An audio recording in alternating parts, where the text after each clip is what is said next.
congratulations on your new book, Caught with My Pants Down, and Other Tales of Hollywood.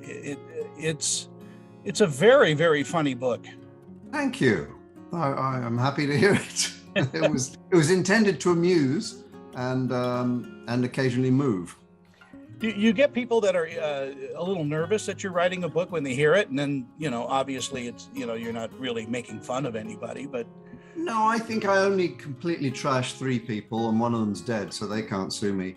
But the other 2 are very much alive and well and very well known, but they deserve to be slammed. No, I think people are surprised at that I name names. I mean, a lot of people, it went out to a bunch of celebrities, and it's the first 9 pages of the book are full of quotes, lovely quotes from them. I was hoping to be roasted, but they all said gushingly nice things, except Billy Connolly, who did roast me.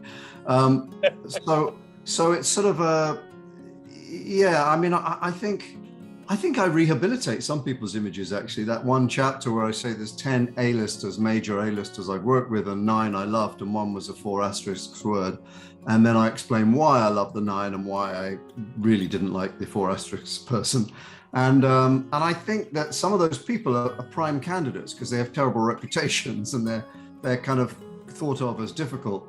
And I explained that in my experience, it was the exact opposite.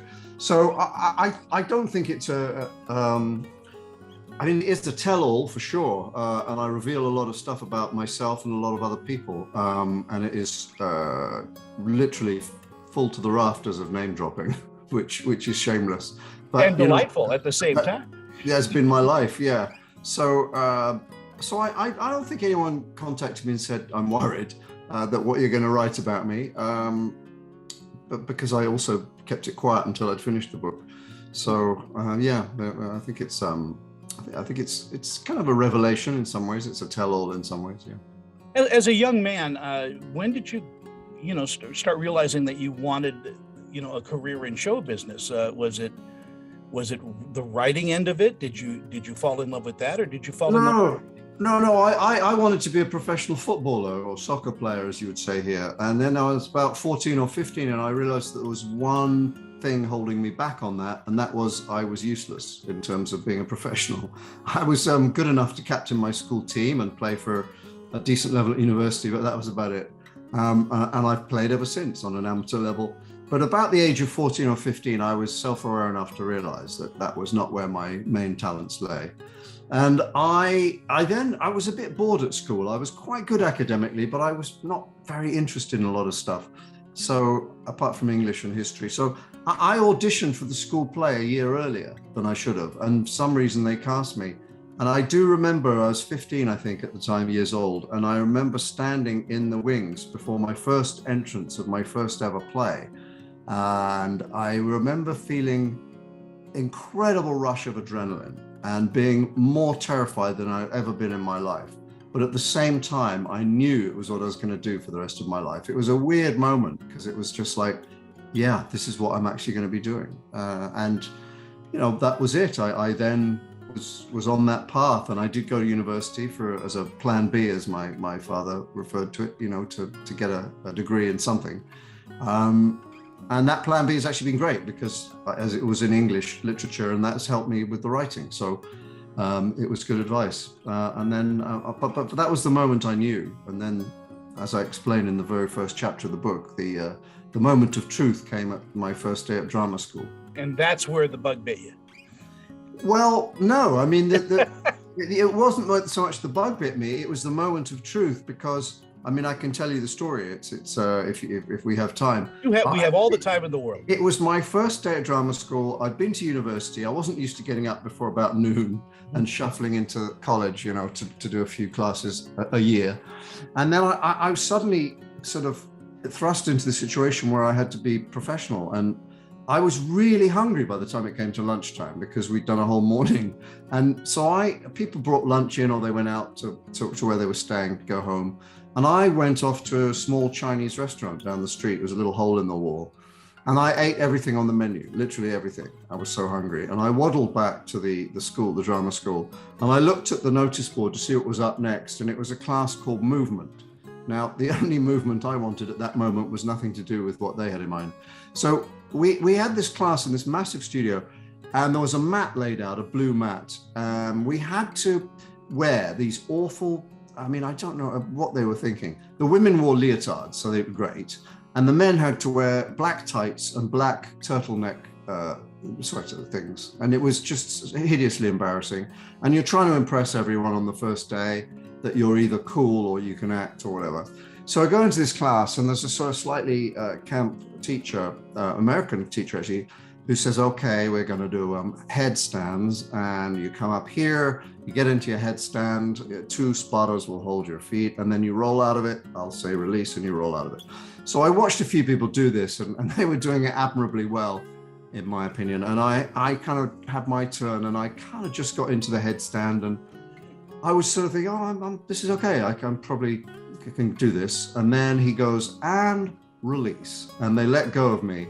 And as I came down and landed on the mat, I released the loudest, hardest, sharpest fart you've ever heard in your life. It was like a gunshot. It was like a starting pistol. It went off so loud. And I lay there mortified, thinking, that's it. It's all over. It's done. I'll have to become a lawyer. No, I'm not. I can't do that because I'm useless at reading books like that. I didn't know what to do. My life was had flashed in the wrong direction before me. And I was lying there with my eyes closed. And it was like that moment, if you've had children, where when they fall over, there's kind of that 2 or 3 seconds of before the screaming and the crying begins. And I was waiting for those 2 or 3 seconds for the laughter and derision to come. And it didn't come. I mean, I waited and nothing happened. And I cautiously opened one eye and looked up, and everyone was gathered around me, looking down at me as if they were staring into an open grave. And I kind of didn't know what was going on. And then the teacher said, oh my God, are you okay? And without a beat, I said, yeah, it's just this old soccer injury. It keeps going. It's I think it's my ankle. And he was like, oh, it sounded awful. Help him up. And so these 2 lovely actresses helped me up, and I hobbled my way to the side and sat on a bench. And as I watched the rest of the class, and I didn't have to participate, and occasionally wincing to pretend I was still in pain, I sort of thought to myself, you can leave now. You're an actor. You've pulled it off.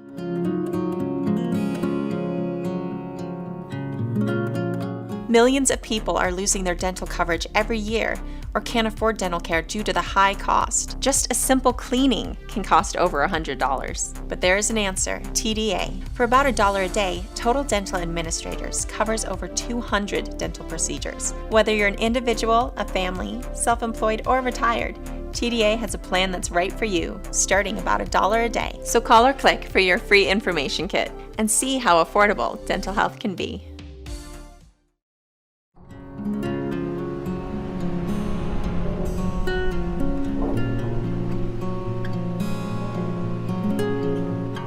Fast forward now, and you're on Broadway. Noises Off, which is one of the funniest plays ever written. Yes. You're in the original cast of that. Tell me about that a little bit. It was great experience. I mean, I'd already done, I think, 2 shows on Broadway, one with George C. Scott. I was very, very happy to do that show. I'd actually been offered something else with Val Kilmer, Sean Penn, and Kevin Bacon, but I didn't really like the role or the play that much. I didn't think it was as good as Noises Off. And sure enough, that play sort of didn't last very long. And it was a good production actually, but it didn't last very long.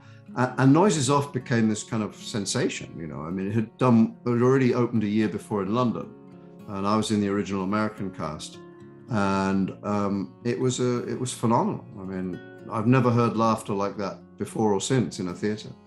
I would imagine working with George C. Scott has got to be an education in itself. Yes, it was. It was. Yeah, he was the best word to describe George. He was the first major star I'd ever worked with. Is gruff. He was very gruff, and he didn't like to rehearse. And he was directing it and in it, and so he just wanted to get in and out as quick as possible every day. So people like Christine Larty had been brought up with much more kind of methody, acting, and wanted to talk about it and analyze it and stuff. And she would stop and say, "So George, what's my objective here in this scene?" And he said, "Your objective is to come in, say your lines, and get the hell out again. Then we can all go home." And that was his approach to theatre. He turned out to be absolutely brilliant in the part. Cast against type, actually. It's supposed to be a kind of, there's Noel Coward's Present Laughter, and it's supposed to be a quite fey, comedic actor. And George played it much more like John Barrymore. And it was all the funnier because he was not playing into it.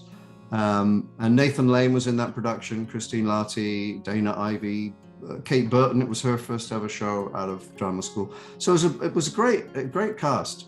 And that kind of launched me, and then Noises Off followed sort of about a year later. You do so many different things. I mean, with the writing and your acting. Voice acting is something that I'm passionate about. My aunt was June Foray. Was, obviously I think she's the premier voice actress of the 20th century. But when you do a voice as an actor, I think you put your whole heart and soul into it. I mean, you've got to be able to show movement in your voice. I mean, show whatever the body is doing. Yeah, it's a very specific and very focused art form, voiceover work, because it is literally all into the microphone. Mm-hmm. And you see some people in the studio quite animated as they're acting it out, and it's all directed into that. Whereas, on camera, you're directing it very much to a camera. So it's obviously, but it's a real art form. And I mean, it's a sort of a sideline for me. I've always done it. Commercials, animation, radio, TV, whatever, video games. But it's never been my main thing. It's sort of a sideline. I mean, on-camera stuff's my main thing. But I love that whole world, and I love the people in it. I think voiceover actors need to be heard, and on-camera actors need to be seen and heard, so their egos are twice as big. So it's kind of nice to just be around them. It's a lot less competitive. And there's some incredibly talented people. I mean, I've worked with some extraordinary people like Rob Paulson and Maurice LaMarche and all those guys, who is their main job, and they've made a lot of money from it, and they're extraordinary. And Dan Castellaneta, The Simpsons, all those people, they're incredible at what they do. I mean, I think I'm an okay voice actor. I can do it. I've got a range, and I'm proficient at it. But those guys are real masters. Well, they are, and Rob is a dear friend. Tara Strong is a good friend, and all of those people. But again, you have such a distinct kind of presentation in your voice that you do, stand out, which is why you're hired. You do such a great job. Well, thank you. I don't do as many as I used to. I think when it's British or Australian or within that kind of genre, I mean that category. I think I've got a fairly big range, and occasionally I'll do American characters. Because you'll do 2 or 3 for one show, and you end up doing a few lines here as American as well. And that's the challenge there is to make it sound different enough that people don't go, "Oh, that was the guy that just played Dr. Watson in Holmes, and now he's an American villain. That doesn't sound right." So that's a challenge. But yeah, no, it's fun, and it's a job I like because you can do it in t-shirts and shorts. You don't have to get dressed. As an actor, though, you've been part of some huge TV shows for America. Mad About You comes to mind, which was an amazingly well-written show. What are your memories from being on that series? That was a strange one for me because I went in on a guest role. I actually auditioned to play the next door neighbor, and they auditioned us in pairs. And I was, I think, too young because they wanted an older British couple. And my great friend Paxton Whitehead and Judy Geeson were cast, and they're a good 10 to 15 years old, at least, older than me. And then that summer, I got a call from the guy who ran the show and said, Paxton's leaving because he's got a lot of theatre work and he wants to concentrate on that and he can't commit. So would you take over the role? And that was an odd thing to me. So I said, well, now as Judy's character got divorced and she's remarried, and they said, no, you're just the same character, same name, and And I said, I think people might notice, because Paxton and I are extremely different, age-wise and physically, and vocally. And they said, no, people will accept it. And so I went in and did it for a couple of years. But it was an odd, and they did age me up a bit. But I remember reading, this is awful. I remember reading in a People magazine or something, or some major entertainment magazine, an interview with Helen Hunt, and they said, what do you have any particular bugbears about the profession? And she said, yes, I really hate it when they recast someone in the same role and they don't create a new role. And I kind of never felt quite comfortable in that set again. And by the way, I agree with her 100%.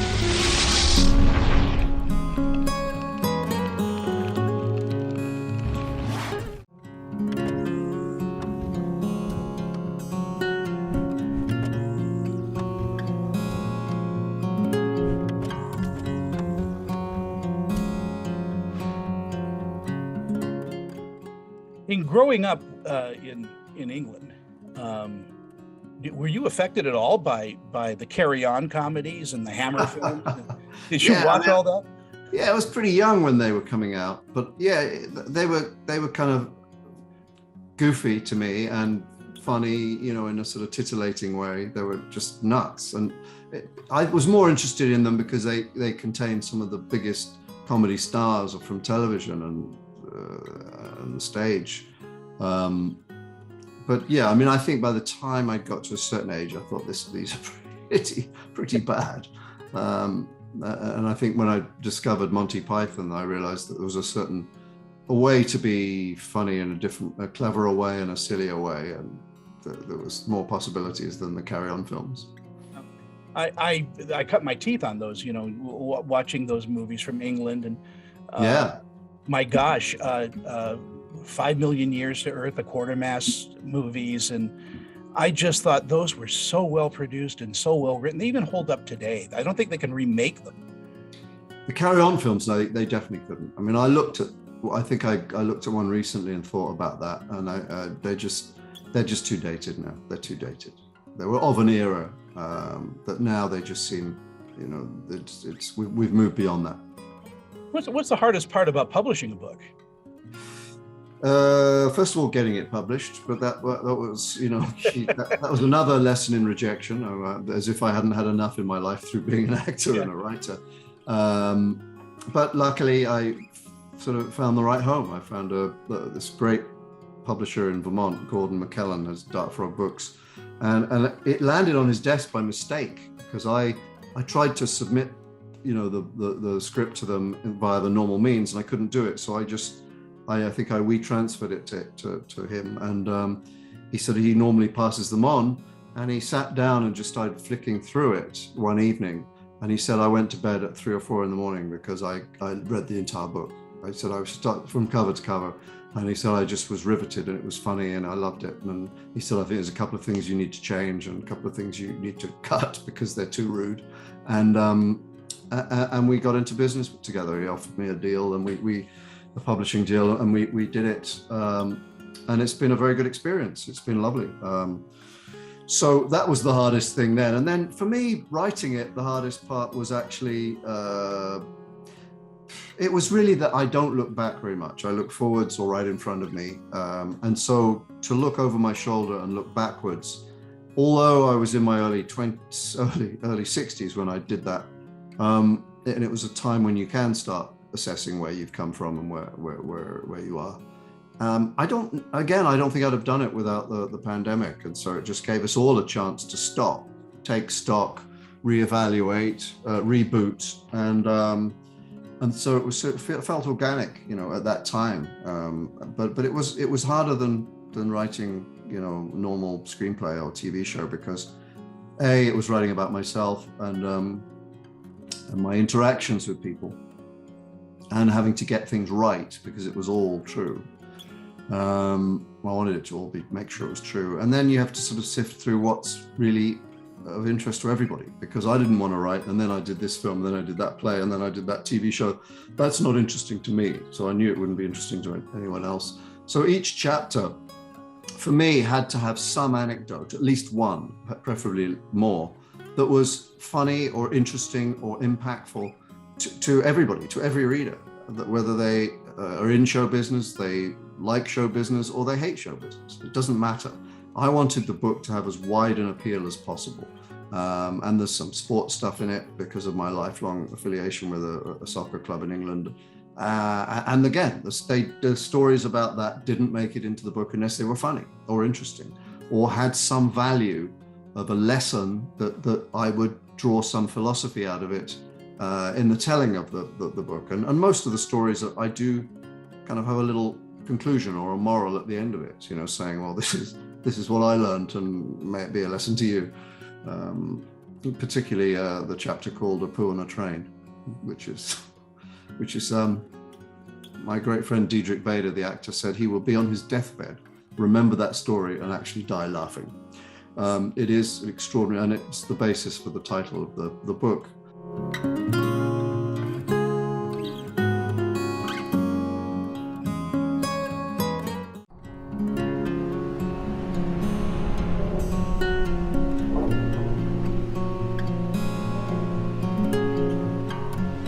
The book, of course, is Caught with My Pants Down and Other Tales from a Life in Hollywood.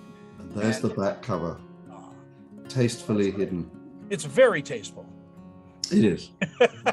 And you'll laugh your pants off. Exactly. And if you buy it, you'll be contributing to these 3 wonderful charities. Thank you so much. It's been a pleasure. Travel well. Thank you. Bye now.